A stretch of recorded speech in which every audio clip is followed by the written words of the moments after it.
Hello, welcome to From the Couch. This is Paul McAllister, and I've got Chris Connolly with me.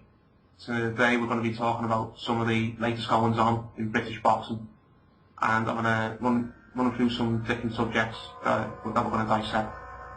Are you alright, Chris, mate? Yeah, no problem, mate. Nice to speak to you. Nice to speak to you, mate. Always a pleasure speaking to you. Alright, first one we should go into, it's obviously the biggest thing in boxing right now, isn't it? And it's Floyd Mayweather versus Saul Alvarez. It's a big fight, probably the biggest fight of Mayweather's recent career. It's a fight a lot of people thought wouldn't happen, and it turned out it is happening. What have you got to say on it? Yeah, I'm delighted it's happening. You know, there's things you can pick apart. You can say the 152. I'm a little bit concerned with the weight, but it's a massive fight. I'm absolutely delighted they made it happen. So props to Mayweather for even accepting it, to be fair. Yeah, exactly. Where do you think? Go on, mate. Go on. I was just going to say, where do you think it ranks in the list of Mayweather's biggest fights, shall we say? Oh, it's gigantic in his career. I mean, he beat Corrales years ago, and I thought that was a fantastic performance. I know people said he was weight drained, but I thought that was his last proper fantastic performance. He always performs brilliantly, you know, boxing skills, movement, all that. But this is huge. This is absolutely mega. If he's not going to fight Manny Pacquiao, I can't complain about him fighting Canelo. Yeah, exactly. I think this fight will make him the most money since, I don't know, was the Ricky Hatton fight the biggest money fight of his career? Probably De La Hoya, that was probably a big fight financially, but he wasn't the big star in that, were he, to be fair? No, he wasn't. I mean, I can't say anything better about this fight. There's a few problems Canelo's got. He's got inexperience. When you look at the career path, I know he's had a lot of fights, but he's got a fighting chance even at 152, to be fair. And Yeah. I'm just glad with Mayweather for taking it. I've been criticising him for ages, so I'll take my hat off for him to have him fight. Yeah, I didn't think he'd take it, to be honest. I think he'd be able to use the weight as an excuse as to why.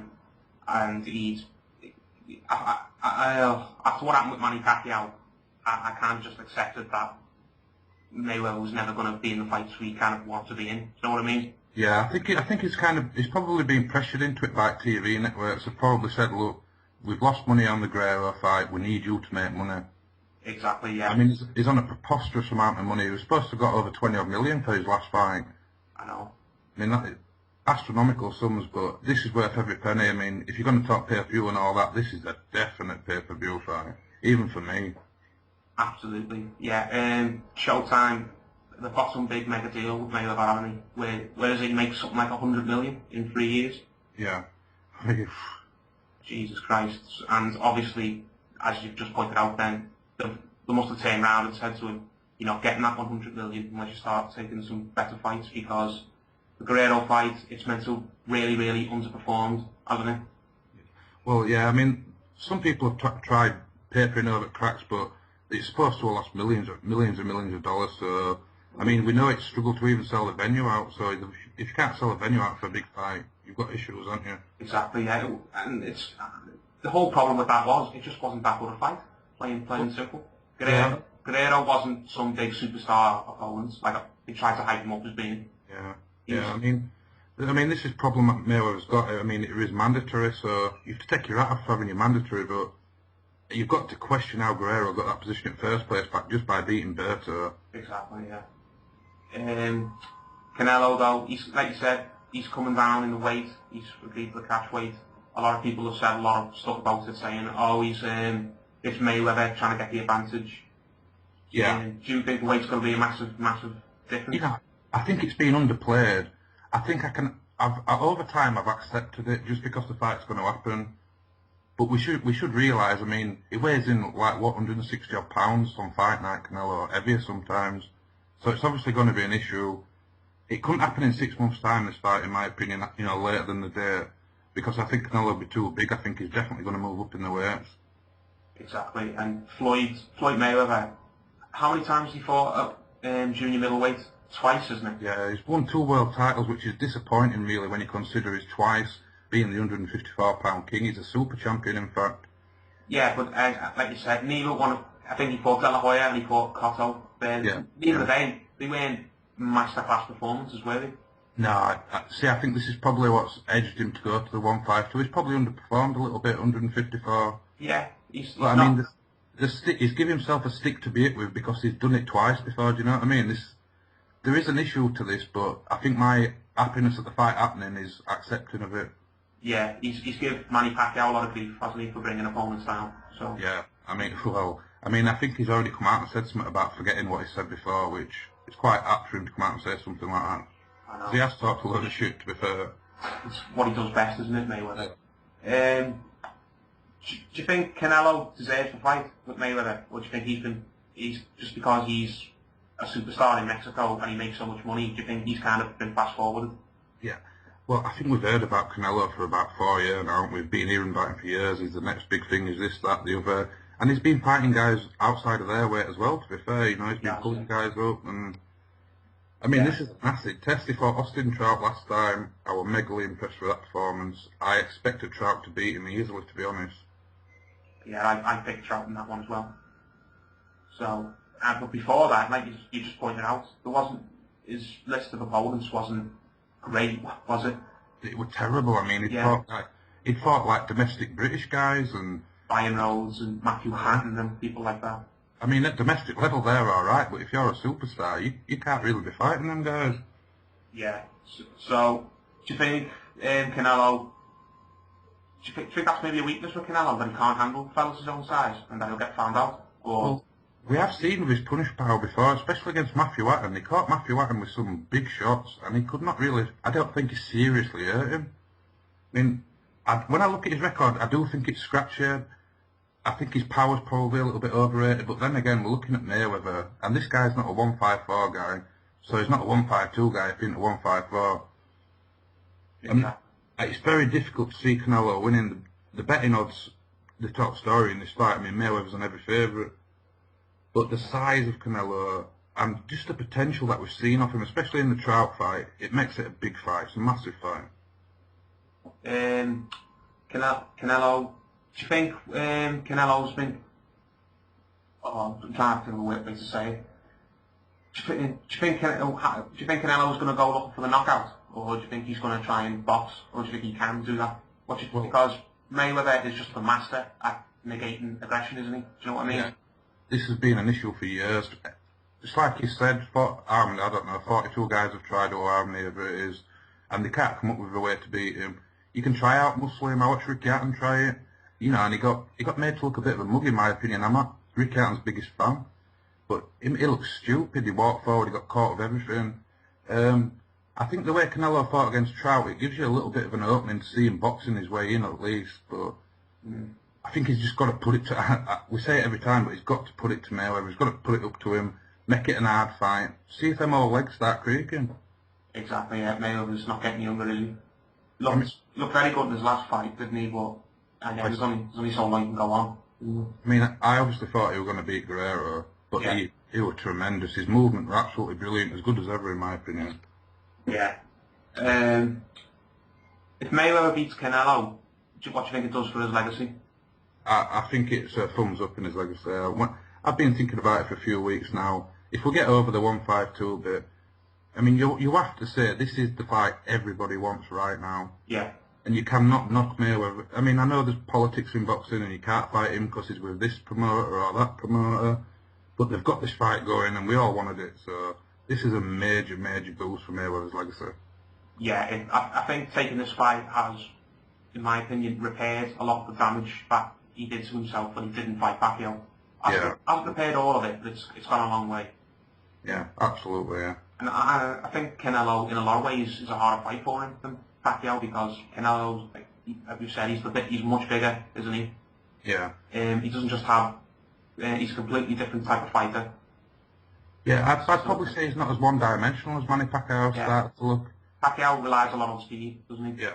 And we've seen when speed times, like Marquez, then he's left to scratch his head a little bit, isn't he? Yeah, well, you see, that's where speed becomes a weapon against you. If someone uses it against you, you've had it. So, I mean, I'm just so happy that Mayweather's stuck in this fight. We can still beat him up for not fighting Pacquiao, but at this time in his career, to be taking a fight as big as this, fair play. All right, let's just imagine for one wild minute that Canelo beats Mayweather. If Mayweather were to lose for the first time ever, do you think Mayweather would retire? Yeah, absolutely not. Don't think he's the type of guy to do that. I think he'd probably demand a rematch. He'd probably come up with some excuse. You know what? Canelo might even be able to say, if you want a rematch, we'll do it at 154. But, I mean, I just don't see Mayweather relinquishing that ego of his, that I'm the best, I'm money, this, and Yeah. he's not that type of guy. Well, the reason I asked it was because his whole image is I'm Money Mayweather, I'm unbeatable, no one's as good as me, I'm the best. If he lost, that would kind of be wiped away Absolutely, it deflated that balloon, but completely. you know, a guy like that, he'd try blowing it back up again. And if he won the rematch, I mean, can you imagine people would be talking about his age? He'd go down as a goat anyway. Yeah, but again, would his career, if he lost his all, it would be damaged, wouldn't it? Do you remember Nazim Hamed when he lost for the first time ever? Absolutely. It just completely, it just ruined his whole mystique, if that's the right word. See, even with Nazim in his day, I mean, he used to get hurt and dropped and things like that, but it was so important. Yeah. It absolutely ruined him mentally after that fight with Barrera. That's what I mean. Could the same thing maybe happen to Mayweather if he loses his all? Is the kind of if he's not undefeated anymore, will Mayweather be kind of considered not really important? I think it takes away a lot of his luster. I think a lot of people who look at him as general fans who are not fanboys, I think they'd probably think, oh well, maybe we're a little bit overrated, sort of thing. Do you know what I mean? But what's the point now, sort of thing? What's the point in paying attention if he's not undefeated? It just depends if his fanboys stuck by him. Yeah, that's the issue. I know, and that again, that comes back to the point: would he lose all his fanboys if he lost his all? Does his whole career depend on remaining undefeated? You see, I like to look at a boxer. I look at his skills, I look at his set, what he has to offer. Mayweather he's had everything to offer, and he's given quite a lot, to be fair. I know he's a little bit boring for some folk, but you cannot deny his brilliance, do you know what I mean? So, fanboys in or out makes no difference to me. If he loses, I see him coming back. I see the lustre being gone from his career as the O. I mean, the O's an important thing for him, but he's in his 30s now. He's not a young man no more, in a fighting sense. So I mean, it would be very interesting. I'd love to see how a lot of people would react to him losing. that's what I mean. I've been thinking about it. If it was because, like I mentioned, the exact same thing happened to Nazim, didn't it? I meant he lost his all, and then after that, it was kind of he lost all his sparkle, sort of thing. Absolutely. I mean, a lot of fighters at a lower level, it happens to a lot of fighters like that lower down. Yeah. As soon as they lose, they can fall to pieces. But I mean, we're talking. It would be sensational. I think it'd be a sensational upset if Canelo won. He could win. I don't see him winning, but it would be massive. I mean, this would be a Buster Douglas type upset with Tyson. Especially if he knocks Mayweather out. Can you imagine that? Yeah. I mean, wow. I mean, it's not impossible. This is the thing about why this fight is so good, and this is why this size difference that a lot of people have been talking about before and about what Canelo weighs in at. If a guy that big hits you and he's got a natural advantage of over 20 pounds, you could be in big trouble. No, I mean, there's an argument to say Floyd Mayweather didn't have to take this fight, but the other argument is you can't say no to Manny Pacquiao and then say no to the next big fish. Exactly. Yeah. I mean, I think he's been forced into it. I think the TV networks have sat him down and said, look, you're going to earn your money. Yeah, and if they've done that, good on them. Because absolutely. I don't want to see Mayweather fight the Robert Guerreros and Dead Alexanders of the world. Absolutely. I wouldn't even be that interested in if Amir Khan fought Mayweather, and even though we're British, I think it would be such a one-sided and such a no contest, and there'd be no point. I mean, there's a stylistic issue to looking at that fight where I'm not saying Khan could win, but I suppose it could be interesting stylistically. Yeah. Khan's got speed. Only because he's not going to go for Mayweather, do you know what I mean? But yeah. I get your point completely, yeah. Yeah, this is the fight we want to see. You don't want to see Mayweather faces. They're not bums, but they're not top level fellas, are they? Yeah. No. I mean, I think there's a much of a muchness with a lot of fighters now, especially at 140 and 147. I think we've got, if we take out Lucas Matisse, the rest are just, they're kind of on the same level, if you know what I mean. Do you know? Yeah. Matisse is a superstar, but he's a superstar at 140, so. And I don't see that fight happening. I think stylistically, it's tailor made for Mayweather, someone like Matisse. He is, yeah. Like what you said, Mayweather just eats aggressive fighters for his dinner, doesn't he? I mean, you imagine if Mayweather wins this fight against Canelo via knockout. Oh, imagine that. I remember when he took Corrales out, didn't he? He did, yeah. I was astonished. I couldn't see that happening. I couldn't see him taking him out. I could see him winning, but I mean, it's gigantic, whichever way it goes. I think Mayweather's power is very underrated as well, isn't it? Yeah, well, because he's so good at boxing, his movement, his speed, he's classically absolutely fantastic. So we don't look at his power as much as we should look at his power. He can hurt people. I remember he hurt Ricky Hatton badly, numerous times in that fight. Yeah. I think he hit Cotto a few times as well. Yeah, I thought, yeah, Cotto. I mean, Cotto got to him a few times as well. He did, yeah. Cotto, he hasn't been knocked out in a while, had he? I think. No, I mean, like we've talked about, right now in his career, Canelo is the only guy we can build up for him to fight. Yeah. We've had people in the past, the Margaritos, the Cottos in the prime, even the Shane Mosleys in their prime, and we've had politics kill them fights off.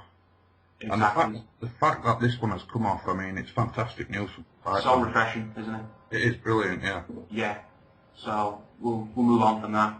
Another fighter we can talk about is Carl Froch. He's coming off that massive win over Kessler the other week, and now it's all eyes on who's he going to fight at the end of the year. There's Andre Ward, of course, his name's being thrown around. There's George Groves, there's Stieglitz, there's James DeGale, he's still hanging around. Yeah. I think even some people are saying the winner of Lucian Bute and Pascal have a rematch with one of them. Nathan Cleverly as well, he's another one. What would you want to see Carl Froch do? You know, I'd like him to stay away from Ward. I don't see that fight as entertaining. It's entertaining if you like watching Andre Ward box. Of course it is. But if you're stylistically wanting a matchup like the Kessler fight, maybe look towards Groves. There looks like there's a bit of needle in that fight already. I think Andre Ward is such a no-go. He completely outclassed Carl Froch in the first fight. Yeah, I agree with you. I know. I think Froch wants that fight for his ego, really. Yeah. Froch is a proud fella. He doesn't like losing. And he didn't just lose, as you said, he was outclassed, wasn't he? You see, the thing that's upset me with what's gone on, I've been a little bit disappointed with Eddie Hearn and Carl Froch, the way they've talked about Andre Ward. They've dropped his name here, there and everywhere. I'm sick of hearing it. Either phone the guy up, negotiate a contract, or leave it alone. Exactly, yeah. I mean, there's no point in fight. I mean, fight fans are kidding themselves. They're on such a high because they beat Kessler, they are forgetting Ward annihilated him. He gave him such a lesson, it was embarrassing. Yeah, I remember staying up to watch that fight live, and I think I gave Froch one round, if that. And even then, the first 10 rounds were not even close. I remember thinking to myself, "Oh, come on, oh, this is so sad to watch." It was like seeing your football team lose 3 or 4-0 by half time. You know what I mean? It was. I mean, that's why I'm surprised they're talking about it. Is there money in that fight? Can they make that a big pay-per-view event in the UK? I don't think they can make it in the UK, pay-per-view. Where can they make that? The Americans won't have that pay-per-view. Exactly. Yeah. I mean, Andre Ward doesn't make money. I know Carl Froch is a money man, but I mean, I think they're knocking on an empty house, to be honest. I think that's a great way to put it, to be honest. We keep saying we'll bring him over here, we'll sell out an arena and stuff, but at the end of the day, they're going on the casual fans, clearly, because no proper boxing fan who knows what the first fight is going to look at that and look at the rematch and think that's worth paying money for. But obviously hoping that some casual fan is going to see it and think, "Oh, Carl Froch beat Kessler, I bet he can beat this Ward fellow as well." Whereas a proper boxing fan will tell you, "No, he's fought Ward before, and Ward completely schooled him." Yeah. The only way, isn't it? The terrible thing about the first fight was they tried to score it closer than it were. It were a robbery victory. It were a robbery on the scorecards, but the right man won, if you know what I mean. Yeah, didn't it? Was so. I think I gave it 10-1-1 to Andre Ward. Yeah, 2 judges had it 7-5, didn't they? I mean, that's scandal. That was scandalous. I mean, what they were watching, it was something completely different to me. Yeah, the British judge in that fight was the only one who scored it fair. I think he had it 10-2. Well, that were about right as well, wasn't it? Yeah, and the other two, I think were Americans, scored it 7-5. But I don't know what on earth they were watching. I mean, obviously, because it was final, they want to make it look a little bit close. But I mean, we could talk sense. We watched it with our own eyes. We're Carl Froch fans, or we were at least. You know, I mean, I've been put off a lot with what he's been up to recently, but we saw with our eyes what happened in the first fight. There's no chance of that fight being close.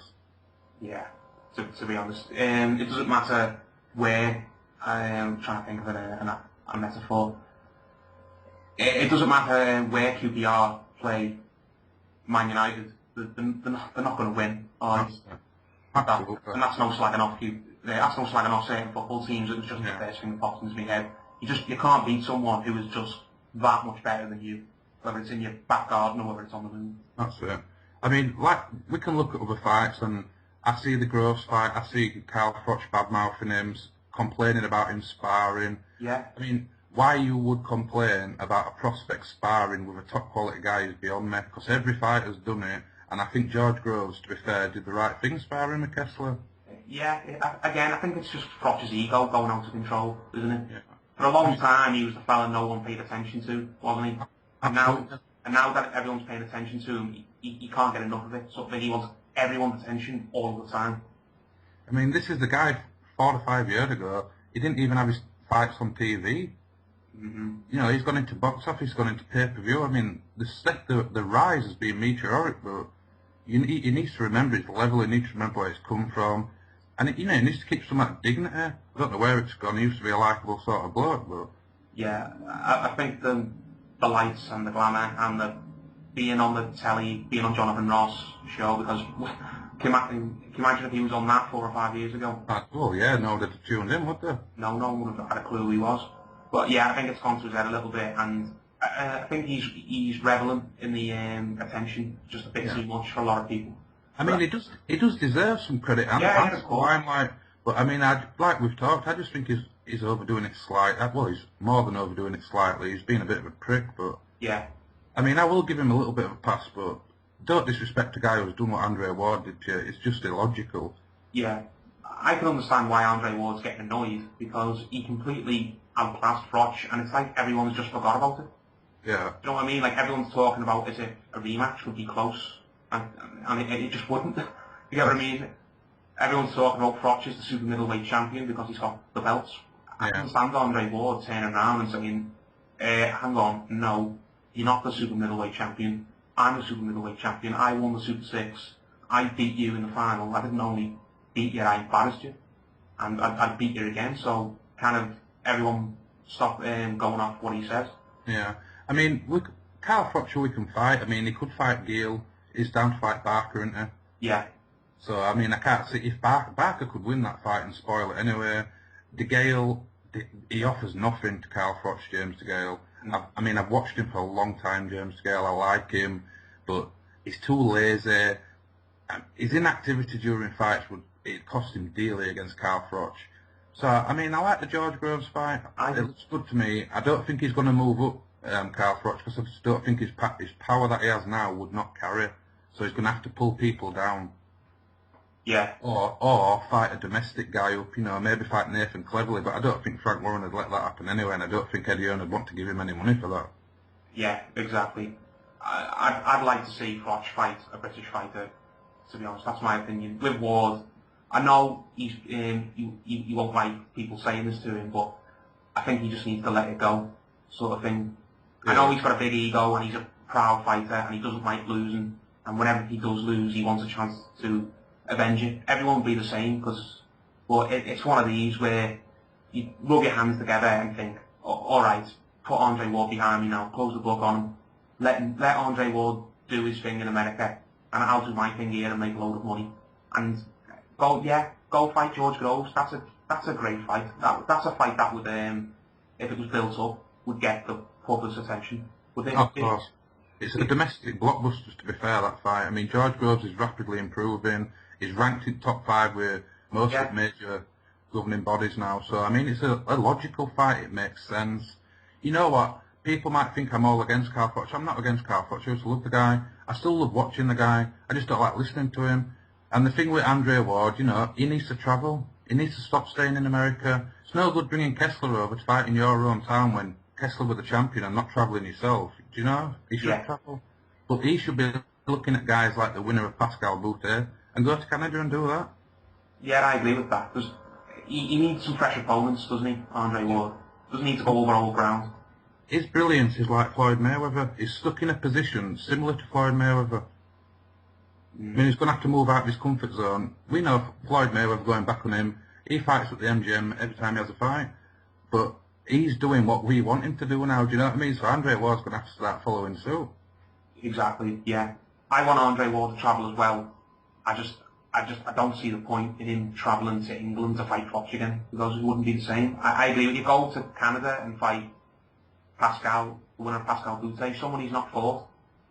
Absolutely. You know what I mean? I mean, pastors new, we need, you know, it needs to be refreshed constantly boxing, otherwise you can get to a dull state where you have same guys calling each other out. We don't want that. Exactly. It's like Mosley at the end of his career, and he's still doing it now, Mosley. He's lined up to be fighting Malinaji Brono winner, I think. He is, yeah. I mean, we don't want to see things like that. Yeah. Gets stale very, very quick, doesn't it? Of course it does, yeah, absolutely. And the whole Andre Ward, Carl Froch thing, it's stale, in my opinion. It Yeah. doesn't matter if it happens in Britain. Anyone who knows anything about boxing will tell you that the result will probably be the same, Yeah. provided Ward doesn't get robbed. Yeah. Yeah. That's not completely out of the question. Absolutely, and But, yeah, if I was Carl Froch, I'd go fight George Groves or somewhere else, because Andre Ward, it's one he should let go, in my opinion. It really is. He doesn't need Andre Ward, in my opinion. no, see, like we've talked about this before, weirdly, the best guy in the division, he ain't the money guy. Andre Ward's not the blockbuster guy. Mm-hmm. Carl Froch is, but, I mean, I don't even understand why he's calling him out. It's just so illogical. It makes no sense. Maybe call him out in a couple more fights. At the end, literally at the end. Yeah. Not now. That's what I mean. Chris Eubank and Nigel Benn and all the other fellas from the 90s and all that, they didn't fight Roy Jones Jr., did they? Yeah. And they're still considered legends. Yeah. So, Well, yeah, of course. I mean, I'll give Steve Collins a pass on that, because he's tried, hasn't he? Yeah. Yeah, I mean, I'm not interested in watching that fight now, as it looks like happening, but yeah, I understand completely. You don't always have to go for the best guy. We want to watch stylistic matchups that make sense. We don't want to watch lessons. There's no point. Exactly. Yeah, Ben and Eubank, they're not legends because, even though we didn't fight the best fighter in their division, they're legends because of the great fights they had, not necessarily because who they fought. Of course they are. And Froch should just do the same. Be famous for his great fights with Kessler, and hopefully a great fight with Groves. Yeah, I mean, he could even fight Kessler again at some point for a Yeah, if decider. Kessler fancies it, yeah. But I mean, I see that as unlikely, because I don't think Sauerland will accept another defeat so quickly. I don't think they'd have the fight in the UK. I mean, maybe UK fight fans obviously want Froch over here, but maybe they could do that in Vegas, neutral venue. I mean, I'm not sure how much it'd sell in Vegas. Apparently, about 1 million people watched it in America, the second fight. So I think it's quite good, really. Yeah, I think if Froch Kessler 3 did happen, it would have to be neutral, but it would still have to be in Europe. Yeah, Maybe Monaco or Amsterdam. Absolutely, yeah, good sharps, them, yeah. Yeah, because it's easy for fans to get to, and apparently there's no tax, so we could make a load of money. Yeah, good point, that, yeah. So yeah, that's not completely out of the question. But yeah, the underlining point is, I think Froch should stop threatening both Ward and beating Ward in a rematch. I really don't think his legacy needs it.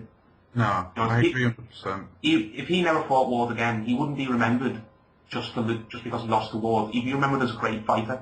Of course he would. With the warrior instinct, the 12th round knockout of Taylor, the annihilation of Bute, the redemption against Kessler, these are things we'll remember him from, the exciting fights, the good things about Carl Froch. Yes, and if he lost to Ward, if he fought Ward and lost to him twice, then it really would do that a little bit. Yeah, I agree. I think it would take a lot of the gloss off what he's worked so hard for, and I think he does care about his legacy. I think he's just caring a little bit too much about his record. Records aren't the be-all and end-all. That's the perfect way to put it, yeah. Because losing to Ward twice would be a lot worse than losing to Ward once. Absolutely. So if I were Froch, I'd just let it go and move on to greener pastures, if that's the right way to put it. Have some more entertaining fights, and because you're still a legend here, Froch, Carl, you don't need Andre Ward. But again, we'll go on to something else now. It's another big British blockbuster. It's not been announced yet, but I think it's likely going to be announced, or may even by the end of the week or early next week, because all signs are pointing that way. David Haye and Tyson Fury. Yeah, I mean, I've looked forward to this fight for a long time. I've looked forward to Fury fighting somebody in this, somebody domestically, because we have two massive domestic fighters in David Price and David Haye. We wanted the David Price fight. Outwardly looking in, it looked like Fury dodged. I've got to say that. It looked like he sidestepped because he vacated his British belt, didn't he? And that was a little bit of egg on your face for me. But David Haye, what a massive fight. The vulnerabilities of Tyson Fury and the strengths of David Haye, it's an incredible domestic dust-up, is this? Yeah, I think it's even bigger than David Price and Tyson Fury. Yeah. Tyson Fury and David Price, it was like a local derby, wasn't it? Yeah, absolutely. This would be more like a cup final. Yeah. David Haye and Fury, wouldn't it? We're going from the David Price fight with Tyson Fury, it were about levels. Who are in front of who at this point in the career? This is not about levels. We know David Haye is a long way in front of Tyson Fury at this minute in time, but it's so interesting because he's a good prospect. He's very underrated, Tyson Fury. He talks a load of nonsense and all that, but I mean, the guy puts a show on. And David Haye, we all know about David Haye, that ridiculous punching power. It's just such a great fight on paper. I do have concerns about it actually happening because, I'm surprised that the Team Fury have allowed to get this far. I'd have preferred, personally, in his growth, I'd have liked him to fight Pulev. Yeah. That looks more logical into my eyes. Yeah, they pulled out of the first bit, haven't they? Which is what set us all off. Yeah. Tyson Fury, for me, there's a lot of people who don't like him, but Tyson Fury, for me, he's like he's a fighter who always finds a way to win. He always comes back from the brink. You get what I mean? Yeah, I mean, that's an admirable strength he's got. I mean, he gets caught in fights often, and, he still comes through. You can't knock his will to win. It helps sell fights, it helps his marketability, doesn't it? It's like a Rocky show, isn't it, when you're watching the guy? Yeah, and what was the guy he just fought? Cunningham. Cunningham, that's it. The fight with Cunningham, it was, like, as you just said, it was like a Rocky film where he was knocked down early, and it looked like he was on the brink of going and getting embarrassed, and he came back and somehow pulled it out fire. And then I have no idea how he picked himself up, because to me, when you see a fighter holding his head on the floor, that is a bad sign. I don't think he knew where he was when he was first hit the floor. But I mean, the guy's incredible. He gets back up and, he got a bit dirty, but you'd expect a big, genuine heavyweight to stamp his authority in a heavyweight fight. Yeah. He found a way to win. I don't know how. This is my concern with David Haye, though. I mean, if David Haye catches you with a big right hand over the top, you might not be getting back up. Yeah, exactly. But the whole point is this fight would sell a lot because they're both very marketable fellas, aren't they? They both got a big mouth, I think. Absolutely. I mean, this could be a trash talk fight a decade, really. They both talk absolute nonsense, but it does sell. You can't deny it sells, really. He went to America, he's singing and all. That's no for me, for Tyson Fury. I don't like watching stuff like that. I don't like watching David Haye with Klitschko's head cut off and all that stuff, but it sells. It gets attention. Yeah, it would bring all the world's media onto boxing. It would be back page news, wouldn't it, in the sport? Absolutely. I mean, I think this would be front and back page news, to be fair. This fight is, domestically, is huge. Absolutely. I mean, if we're going to talk about Mayweather, Canelo being a worldwide fight, domestically, it's just as big over here. It's ginormous. I mean, I have a few issues with this fight because, theoretically, the only way they can do this fight is via pay-per-view box office. They cannot put this on Sky Sports. They cannot put this on Channel 5. I mean, there's just no way the fight will be going ahead that way, in my opinion. So I do have concerns that we'll have to pay for it, and I don't think it justifies. Even though I've talked about the hype, there's no titles on the line. Yeah, and a lot of people don't think it will be one-sided. A lot of people think that it's not like it's a 50-50 fight in most people's eyes, is it? No, I mean, this is the thing this is why I'd prefer to see Fury fight someone like Pulev, a genuinely dangerous guy, around about his same ranking, a prospect similar to himself. I mean, we're not talking prospects with David Haye, we're talking about a guy who, whether you like John Ruiz or people like him, he dismantled John Ruiz. I've never seen John Ruiz hurt that many times in a fight before. Yeah. You could make a much better argument for pay-per-view if it was for the world title, couldn't you? Or if the winner was guaranteed a fight with Klitschko because Yeah, I mean, this is another interesting part of the Pulev story because automatically, when Fury turns that fight down, Pulev becomes mandatory for Vladimir Klitschko, which, I mean, they can only go for Vitaly other than going the IBF route, do you know what I mean? And it's just, you could say it's a slight step back for both of them because you would be guaranteed a shot at the Klitschkos if you fought Pulev. yeah, it's a good point, that, isn't it? With David Haye, I think he'd jump at it because I'm going to be brutally honest. I never thought the Manuel Shah fight was any good. I thought he'd absolutely destroyed Manuel Shah, and it wouldn't really do anything for Haye in the grand scheme of things. If he beat Manuel Shah, he wouldn't get many pats on the back, I don't think. I mean, I think people looked at the Manuel Shah fight, and possibly even me, and we thought, you know, he fought the Klitschko brother, it got stopped on the cut, he will get him marmalised, fair enough, but, I mean, at least he'd had a fight with the Klitschkos, you know, he'd not been knocked out as such, he'd been stopped, but, you know, via a cut, so there's a little bit of credibility to go that route, if you like. Yeah, that's a point, but what I mean is, beating Manuel Shah wouldn't be getting people jumping up and down and saying, "Oh my God, he deserves to fight Klitschko next." I mean, David Haye's beaten better than Shah already. That's what I'm trying to say. Yeah, David Haye is above Manuel Shah, and we all know that. Absolutely. I mean, one thing I will say about the situation with Manuel Shah, I think it's extremely disrespectful for Matchroom the way they've treated him. Exactly. Extremely disrespectful. I mean, it's bad business. You've got to have some ethical sense. I mean, somewhere down the line, either of these two, well, doesn't matter if they already earned, but they may need Manuel Shah in the future. We don't know what's going to happen in the future. I think they've treated him terribly. I mean, they kept him in the dark. As soon as they offered refunds when the David Haye hand injury came out, I started worrying about whether the fight would go on then, to be honest. Yeah, Manuel Shah, you can tell what the sort of bloke he is, that he kind of put his heart and soul into that, didn't you? Yeah, I mean, you know, the interesting thing, I've not heard anything from him, and he can talk a load of rubbish as well, to be fair, so, yeah. I mean, he's probably spewing at home right now thinking, what's going on? It's not me that got injured. Yeah, it's a fair point back, because he's not like David Haye, where if his fight's called off, he can just automatically walk into another big fight, could he? Absolutely. I mean, he fell on his feet when he got the Klitschko fight. He needed David Haye, so, you know, if he beat David Haye, he gets catapulted back into a title challenging position. Yeah, and now that looks like I know they keep saying it will, but again, I'll bet my house that it doesn't, even if they don't fight Fury. Now that this fight with Hayes doesn't look like it's happening, Shah's likely just going to go back into obscurity now. Absolutely. I mean, the guy's got to scutter away with his tail between his legs. I do think he'll give some verbals. I do think he'll speak his opinion. And to be honest, I think he's got every right to. But like you say, he's probably going to go back to obscurity now. And, you know, wherever he goes to Germany or wherever he wants, I suppose, like that. Back down the ladder. Yeah. Yeah, I mean, it is a shame for him, really. But it made no sense. Like you said, David is already above Manuel Shah. There was no real reason behind the fight. Yeah, the only reason for the fight was basically so he could climb the rankings, wasn't it?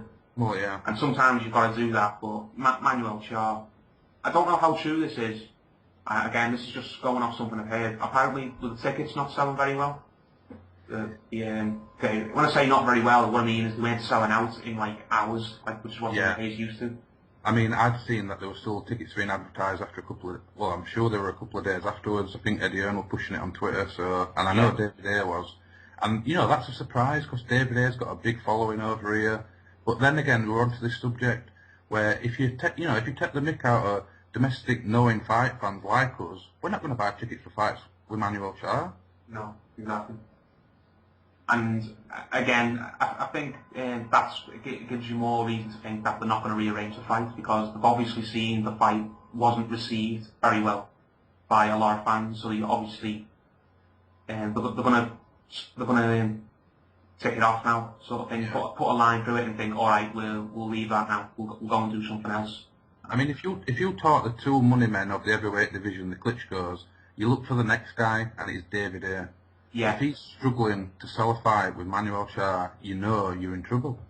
Yeah, and that brings us back to Fury because if he does fight Fury, he's guaranteed to sell every round. Absolutely. I mean, whether I think it's pay-per-view or not, and just for record, I don't think it's pay-per-view, but there's going to be so much interest in this fight as a domestic blockbuster that they're Yeah. going to go that way whether we like it or not. Mm. I mean, this is incomprehensibly bigger than a Manuel Charr fight. It is gigantic in comparison. Yeah, Hay and Fury, in my opinion, it doesn't quite, as just a domestic fight, it doesn't quite cut it as a pay-per-view. But if it were made pay-per-view, it wouldn't be the worst fight in the world to be made pay-per-view. It's no way near as bad as Hay and Audley Harrison. Is it? Absolutely not, yeah. Absolutely not. So if it was made pay-per-view, I could probably stomach it. Yeah. Just about. I mean, I think even me as an anti-pay-per-view person, you know, I like David Ayer. I like what Tyson Fury brings to the table. You know, the showbiz element to boxing. You know, the bad mouthing, the getting up off the canvas. It's just exciting. It's an excitement fight. It might only last 2 or 3 rounds. I mean, for me, my strong fancy, I see David Ayer stopping Tyson Fury quite quick. But Yeah. just the surrounding, the hype that'll be with this fight, it's ginormous. Yeah, I think it will be, in terms of hype, I think it will be even bigger than Kessler and Froch, even though Absolutely. I mean, we've got 2 bad-talking people now. heavyweights as well. Exactly. I mean, this is the glamour division. People can talk. I know, like welterweight at the minute, great division. Welterweight, great division. You know, but you look at the rest of the divisions. The heavyweight division's always been the big division. Yeah. Always. The glamour fights, the Hollywood fights, and you know, it's a big fight. It's a massive fight. Yeah, the heavyweights, the division that's going to get the casual involved, and if it were made, it would be, like you said, front and back page, because Froch and Kessler, even though that was a big fight, I remember the morning after, it had to share the back page of the fucking League One playoff final. Yeah. I mean, to be fair to Sky, I mean, for me, they oversold that fight. It were every single advert. Yeah, that's They what I was going to say, yeah. did their best. They promoted it really well, to be fair, in that aspect. And there's absolutely no question that this will be pushed and pushed and pushed. And because, like you said, it's the heavyweight division, the casual fans, they'll be into this fight.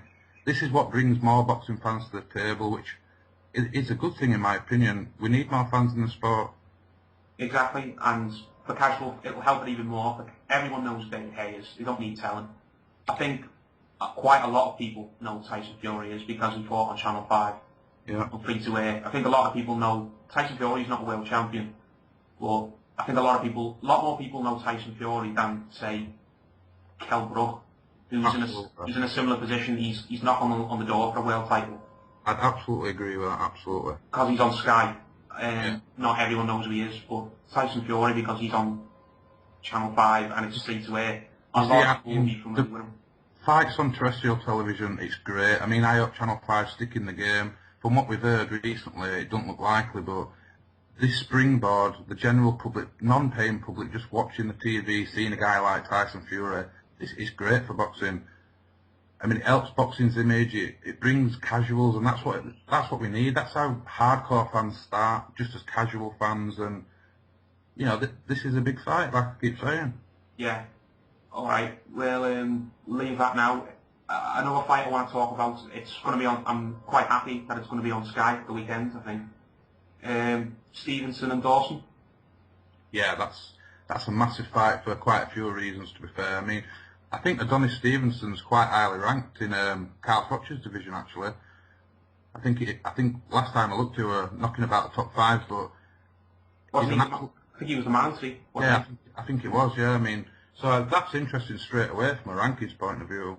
I think the thing with Dawson was, I mean, it was such a no-brainer fighting Ward, weight draining himself. I think what he'd done is agreed to fight on Ward's terms and regretted it. And, you know, I think we can look at that result and we could probably tear it up, to be fair, but the lasting effect of that stoppage, I mean, the stoppage, I couldn't see that happening at any point in that fight. I could not see how he stopped him, and my worry is that his punch resistance might be gone, and Stevenson is a huge puncher. Yeah, that's what everyone's saying. Once glass is broken, it can't be put back together, can it?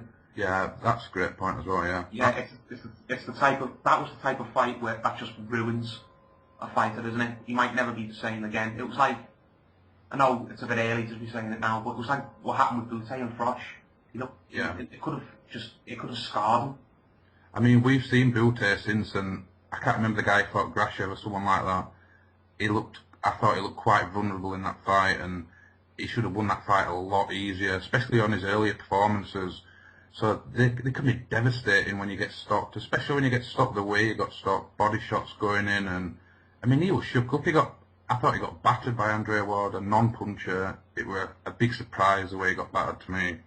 Yeah, and if Dawson puts in a performance like Bute did against Grachev, if he fights like that against Stevenson, then I think he could be in for a very, very bad night. Because I mean, at light heavyweight, before he fought Ward, I'd have said Dawson was top dog, without question in my eyes. yeah, I mean, you can look at his record and you can scratch it a bit if you like, but to me, he looked the man at the division. It was just an illogical fight to come down. I couldn't see why he did it. Maybe I'm missing the point. Maybe he can recover from the defeat. But it's so interesting because Stevenson, the guy who's going to check your chin, he's going to catch him at some point, and it's how he reacts. I know. And if Dawson's not the fighter he was, or anywhere near the fighter he was, then I think Stevenson's going to knock him out. Yeah, I mean, I've looked at the strengths in this fight from my opinion, and the only strength that Stevenson has is power. He has nothing else in this fight to even have a chance. And on a normal day, without the Ward defeat, I would be saying Dawson would win without question. This is how interesting it has gotten. To me, it's a 50-50. Yeah. It's interesting as well. I think the winner fights Bellew, don't they? Yeah. Well, I mean, that is really interesting for Tony Bellew. Whether you think he deserves it on back of fighting Chilemba, for me, he didn't learn anything from the first fight, Bellew. I thought he let himself down. He looked ill-disciplined. For a guy who had a good amateur record, he looked very ill-disciplined. I couldn't believe how poor he looked. But, I mean, I'd fancy his chances against someone like Stevenson. He could outbox Stevenson. If Dawson comes back to his best, I'm not so sure. I mean, it could be pretty one-sided if he's back to his best. yeah. And again, it brings us back to full circle, isn't it? As that Ward defeat completely just destroyed Dawson as a fighter. Yeah. I mean, fight fans around the world, I think a lot of fans will watch this fight just on basic interest, just to see whether the man has recovered. Because like I think everyone universally thought he was the man at the division before he moved down. Yeah, and Dawson as well. If he comes back from that, then I'll tip my hat to him, because that Andre Ward fight, it was so damaging from a lot of perspectives.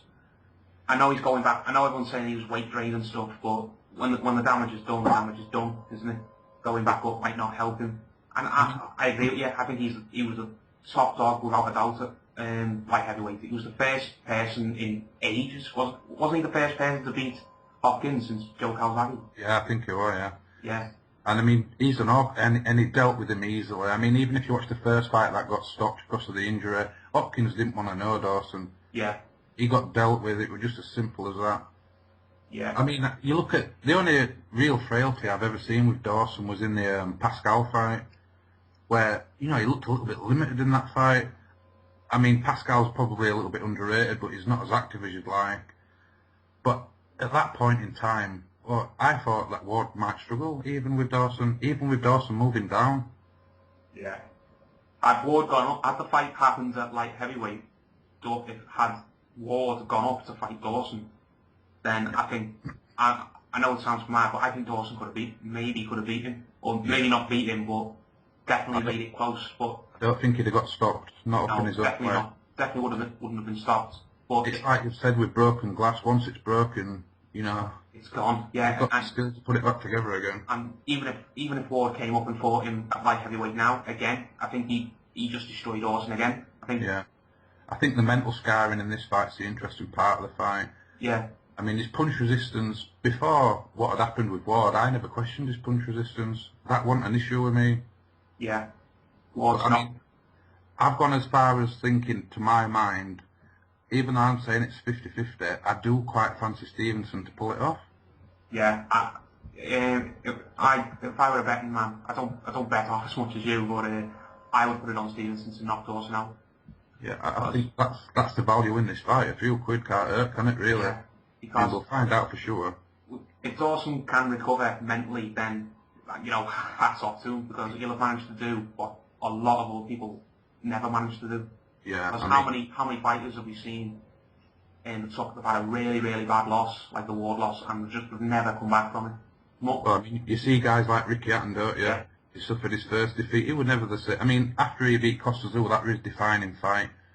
But after then, I don't think he looked the same after then, to be fair. But when Mayweather dealt with him, it was massive because it took away everything that Hatton had worked with. His mentality had gone completely reckless in the Pacquiao fight and got knocked out. But it could happen again. You never know. Dawson might get reckless trying to be a human and show people. I'm not sure. Oh, that's a very, very good shout, that, I think. What if Dawson tries too hard and he walks onto a big punch?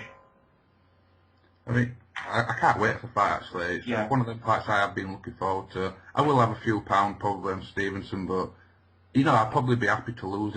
If he proves me wrong, Dawson, like you said, he deserves a lot of credit. Exactly, yeah.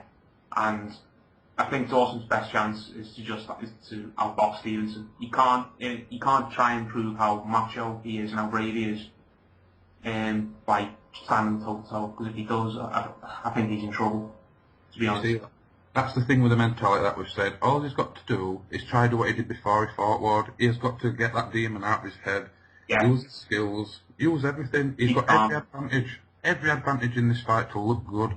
And, you know, he might. And I'd be delighted for him if he did, but there is serious question marks for me. Yeah. I'm going to... because the fight's on, I'll ask you for a prediction, or maybe not a prediction, but who you lean to. I think Stevenson's going to knock him out, personally. Yeah, I've got a really awful feeling that Dawson will just abandon his skill, his good movement, everything technical about him. I think he could abandon it and think, right, I'll show you all, I'll go to war.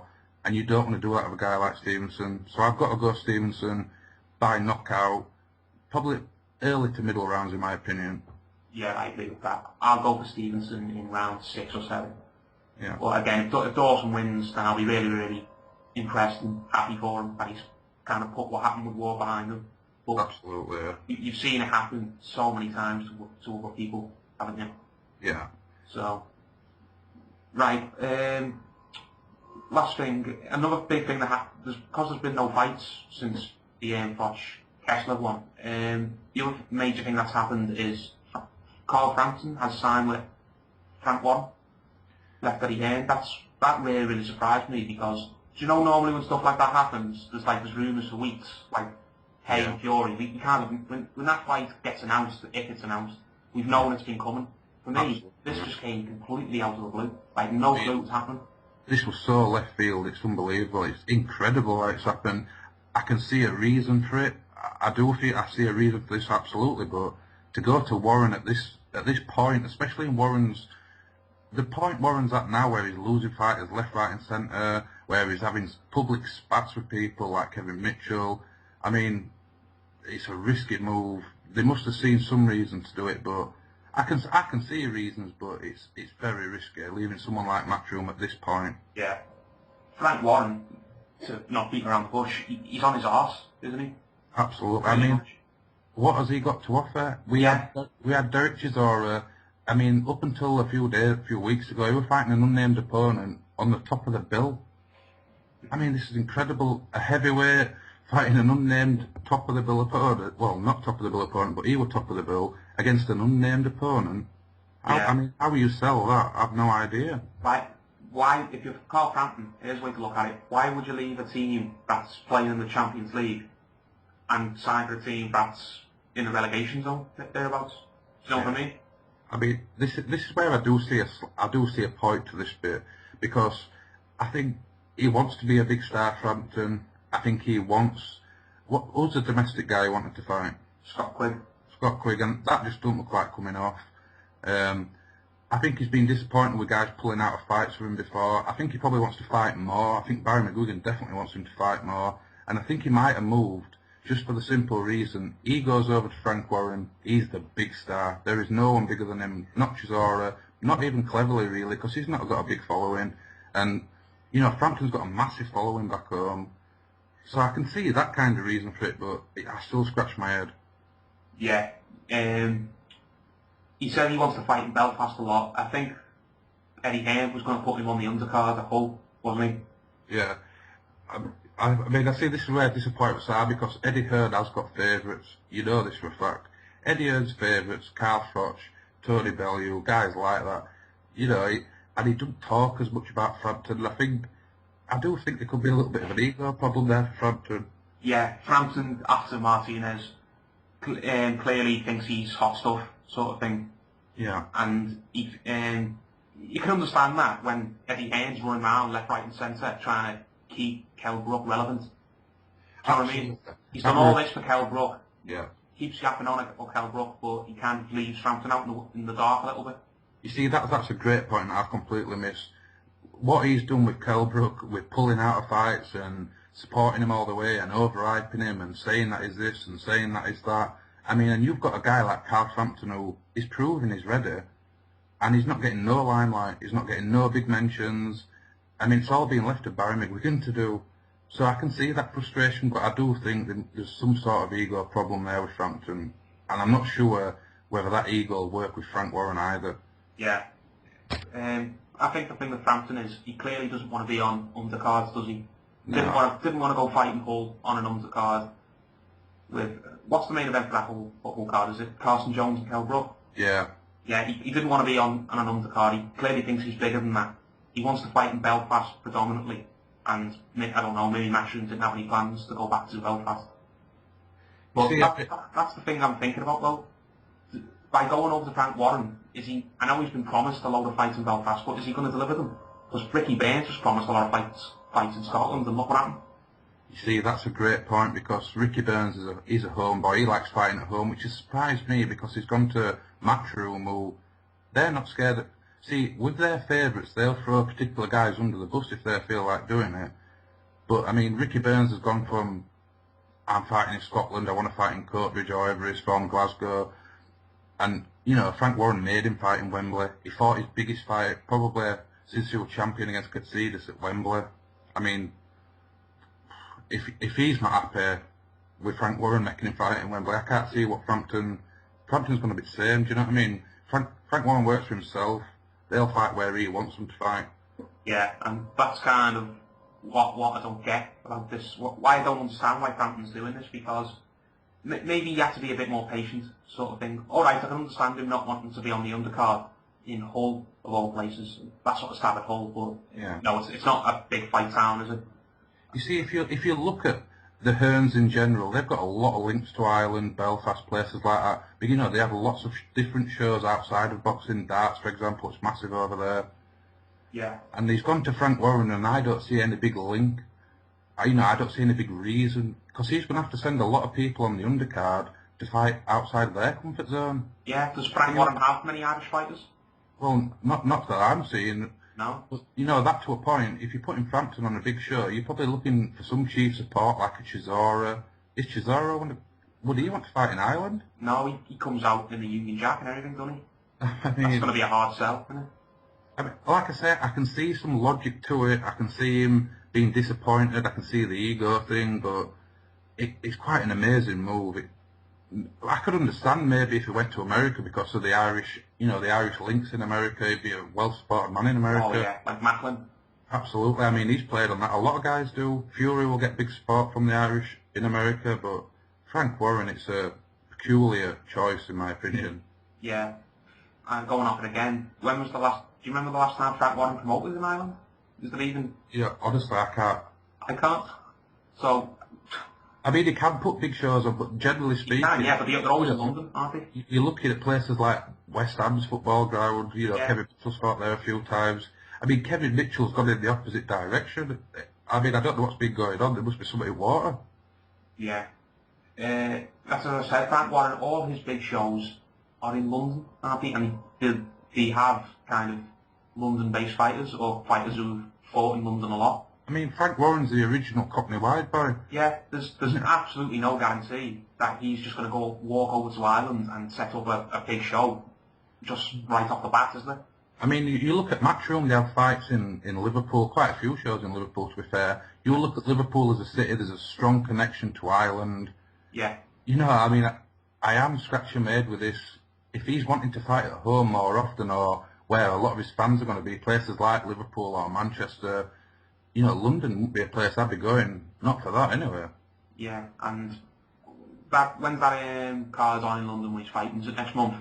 Yeah, On is it 16th or something? Yeah, it's on the Chisora Scott bill, isn't it? But who's he going to get in that time to fight? Well, I mean, this is a trick of Frank Warren's really. He's done this a lot. He did it with Ricky Burns. I completely understood Ricky Burns leaving, the frustration the man must have gone through to be promised fights, to get the Vasquez fight, and then to have problems with the money. You look at Paul Smith, who, I mean, he couldn't even afford to put that fight on, I don't think, or he couldn't justify putting it on an undercard, so... Yeah, he's lost that fight now, hasn't he? There's been a lot. See, Matchroom have got that fight. Yeah. I mean, there's so many funny things going on, really. I mean, Paul Smith works for Box Nation. That is Frank Warren's brainchild. Yeah. I mean, it's absolutely amazing. I mean, it's flabbergasting, really, when you look at it. From an outsider looking in, we can't see no sense to it, apart from maybe personal issues that Earn would have with, like Frampton. But, I mean, I've not heard too much coming out of Eddie Earn's mouth about Frampton bad. No, I haven't either. A couple of months ago, they were thick as thieves, weren't they? I mean... Maybe it goes back to what you said. Eddie Hearn has favourites, and Frampton didn't consider himself a favourite. You see, the point you picked on with Kell Brook, if I were a Matchroom boxer and I were watching that, you know, I would feel resentment towards that happening because, I'd say, you know, he's being kid-gloved as Kell Brook. Yeah. And well, why aren't you willing to go put your neck on the line for me, sort of thing? Exactly. Even the fight with Devon Alexander that never happened for Kell Brook, he got that fight. If they'd have wanted, I mean, personally, I'm not sure about this injury surrounding that fight not happening, but even still, that fight was there. He got that fight for him. Yeah. And Frampton has a much bigger following than someone like Kell Brook. Yeah. Do you think maybe Frampton should have just been a bit more patient? Because I think he would have had a big show in Belfast before the end of the year. Yeah, I think there is that possibility, but, you know, another thing with boxers, whether you like it or not, 80% of them, you know, they think they're clever and thick as pig shit, and the other 20% are simple, know they're simple. It's simple as that. Yeah, it's a very good point, that. Barry McQuiggan, apparently, he's got, I don't want to slag him off, but if Barry McQuiggan told Carl Frampton to pick his nose, he'd do it, wouldn't he? Yeah. Do you think it's more Barry McQuiggan's been in his ear and told him to do it? At first, when I'd seen Carl Frampton coming about and I heard the links with Barry McGuigan, I thought it was a good thing for his career. You know, the guy has experience, but I can see it becoming a problem because even if you look now, even now, long after his boxing career, Barry McGuigan's still a much bigger star than Carl Frampton is. Yeah. It's like he looks up to him too much, and, you know, that can become unhealthy. Yeah, Barry McQuiggan apparently wants to co-promote, doesn't he? Which, the fact of the matter is, Barry McQuiggan wanted a bigger slice of the money, slice of the pie, and he's obviously not got it off Matchroom. And this is another thing with Matchroom. I mean, they will butter their own bread. You know, they're the only ones with Sky. They've bullied numerous other guys out of it, and whether they like to admit it or not, you look at guys like Ricky Hatton struggling to put shows on. You know, he's not getting no support from Sky. You look at other guys, Spencer Fearon, who's trying. You can see Spencer Fearon trying to butter up Matchroom and Eddie Hearn, but Eddie Hearn will always look after himself, and so will Matchroom. It is a family trait. They've always done it. Yeah, and again, it goes back to it now. Barry McQuiggan's obviously not got what he wants off Matchroom, and I think it's him. He's been maybe if Frampton didn't necessarily want to leave Matchroom or have a problem with Matchroom, but it's Barry McQuiggan is the one who's kind of stamped his foot and walked out the door. You see, maybe he's pulled the trick of, I can get you this, I can get you that, and, you know, if Frampton looks up to him too much, if it's an unhealthy relationship sort of thing, you know, maybe Barry pulls the strings too much. Yeah. I've seen him at a lot of fights when he's been talking and been shouting instructions and things like that from ringside, and I'm thinking, you know, you don't train him, Barry. You know, managing's different. Yeah, take a step back. I think sometimes managers, and Frank Warren's guilty of this as well, especially with Derek Chisora, he takes too big a slice of the cake. So this could be another issue. It could fall flat on its face straight away. Yeah, to be honest. I agree with it as well. I can't see logically any reason why he's done it. from a business sense. Surely he's not going to make more, he can't be making more money. Surely you can be making more money fighting on Sky than fighting it on Fox Nation. Unless Frank Warren's gone deep into his pocket, which I can't picture him doing. I mean, this is another thing. How deep do you think Frank Warren's going to dip into his own money? Yeah. And, I'm not seeing him, he's not going to put himself on the line. He might say to everybody he's putting himself on the line, but he's a clever man, Frank Warren. He knows how to make money. And so far, the venture with Box Nation, in my opinion, it's been a failure. I think fighters leaving proves that point. Yeah, to be honest. Frank Warren is not going to stick his neck out for Carl Frampton when the going gets rough, is it, sort of thing? No. I mean, he'll build him up and build him up and build. If you look at the stars that Frank Warren's had, the Joe Calzaghes, the Ricky Hattons, the Prince Nazeems, at some point or another, they've all left him. Yeah. And it might go back to it as well. I think what happens when, I hope it doesn't happen, but because it'd be bad for boxing, but what happens if it gets to a point where Frank Warren is on his arse so much that he has to let fighters go, he can't afford them anymore? What happens to Frampton then when Frank Warren turns around and says, I can't afford you anymore, you'll have to go find a new promoter? So, I mean, where does he go? Yeah, he's left with egg on his face, isn't he? Completely. I'll tell you one thing, I don't think Matchroom or Eddie Hearn or Barry Hearn would welcome him back. Not after you've done that to him. I think the people that remember, and, he could regret this action. Yeah. I mean, hopefully, for the good of the sport, see, I'm not a big fan of Box Nation with a lot of things that's been going on. I think, you pay a subscription fee, fine, but don't watch repeats all the way through a week from 2 years ago. They're trying with something that I think it's cost so much financial that they just haven't got it, and I think that's why a lot of fighters have obviously gone, because Warren can't afford them and he's not willing to go into his own wealth.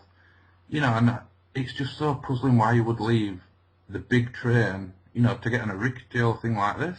Yeah, exactly, and you raise a really good point then. Let's say if it does blow up in his face, can he just go back to Matchroom with his tail between his legs? Will they welcome him back, or will they tell him to fucking do one? I genuinely believe that the Hearns would turn around and just ignore him. Yeah, especially if his profile drops off. Absolutely. I mean, if he goes to Frank Warren and say he has 4 or 5 inconsequential fights, you've got a guy now who's got a ranking and he's fighting nobody. So the markability of someone like him, he's got to go into big fights, and it's just hard to see who he's going to fight with Frank Warren. Yeah. What kind of shows is he going to fight on? What kind of opponent? We've seen with Ricky Burns. This guy's a world champion. They bring over Vasquez. Apparently they have problems financially behind that fight. It gets called off. Ricky Burns leaves, and Frank Warren's doing the "I'm taking you to court" bit. I mean, it looks a bigger hassle than it's worth for me. Yeah. It's definitely a bigger risk than it's worth. Yeah, I hope it doesn't happen, because Frampton's a great fighter, but I can personally, just my opinion, I can see what happened to James DeGale happening to him. Absolutely. Because do you remember James DeGale, let's say about 3 years ago, when he was with Warren? Yeah. Just after he beat Paul Smith at the Echo Arena, he was hot shit, wasn't he? Yeah. Everyone was banging on about how he's the next big thing, he's going to win a world title within a year, he's so good for his age. Yeah. Look what happens, he came off a big win over Paul Smith for the British title, just like Frampton's coming off a big win for the European title. Yeah. In his big sold-out arena, and after that, I don't think he left Frank Warren after that fight, but he just his career went into a nosedive, didn't it? You see, you look at someone like James DeGale, and look at where he is now. Yeah. You look at Groves, and you think, how on earth? I mean, that was a split decision, that fight, wasn't it? Yeah. It was a close fight. Could have gone either way. In fact, I thought DeGale had won that fight, but anyway. Look at DeGale now compared to George Groves. He's an absolute country mile behind. And it could be the same, especially if Scott Quigg now goes with Matchroom. Absolutely. It could be the same. And what I mean is, in about 2.5 years, 3 years, will we be looking back at Carl Frampton and thinking, oh yeah, do you remember when he was a big deal? Well, look at him now. Absolutely. I mean, the comparison you've just made with James DeGale is bang on the money. Because, people, me and you, we know about guys like James DeGale, but the average boxing fan, he's fallen, he's not on their radar no more. He's fell off the face of the planet, hasn't he? He has. I mean, his career, like you said, it's took a massive nosedive. And when it looked to be going so well, yeah, Frampton is. I mean, the guy was so promising. It's like now we're talking, I mean, he's talking about wanting to fight Froch, but from a business sense, that's illogical. There's no logic behind that fight. It's definitely, if you're going to go the business way, you'd fight Groves, because it's going to make more money, isn't it? Exactly, yeah. Good luck to Carl Frampton, but with the way it's going with Frank Warren, I can't see any good coming of that. Absolutely. I mean, like, I hope we don't lose him. I hope Frampton keeps to his game. I hope he wins a world title, you know, and keeps himself in big fights. I hope Frank pulls some miracle off with him, but the risks... Going on recent form, it doesn't look like it's happening, does it? Absolutely not. I mean, personally, it wouldn't matter if if my dad turned around to me and said, "You're leaving to go to Frank Warren," I'd be asking him if he was pissed. Yeah, to be honest, I think we said it there. Frank Warren, he is on his arse as a promoter. He's only got, before he had Frampton, he only had Chisora and Clever, and neither of those fellas. Fucking Chisora's damaged goods because he's had so many losses. Yeah. And Cleverly's kind of just laughed at by so many people, isn't he? He's not taking it because of his record. I mean, you see, we're looking at a world champion with Nathan Cleverly, and I like this guy. You know, this kid's good. He's got good skills. I mean, fair enough, he's not a massively concussive puncher or anything like that, but he's a very good fighter. He's a decent world champion. They've talked about fighting Hopkins and people like that, and it hasn't come off. I know. He's so badly managed. Absolutely. It's mismanagement of the highest order. Because we could be looking at Carl Froch fighting Cleverly, but it is not going to happen. There's no way that they'll get into bed together and make this fight. Yeah. Oh. Alright, mate, we've had a great chat about a lot of things. Thanks so much for talking to me. I've really enjoyed this. Yeah, thanks for inviting me. Thanks, mate. Do you want to just plug your Twitter? Oh, I'm Connolly is King if you want to come and see what I say. Yeah, he's great. Give him a follow. He's your top stuff for sure. You'll be laughing.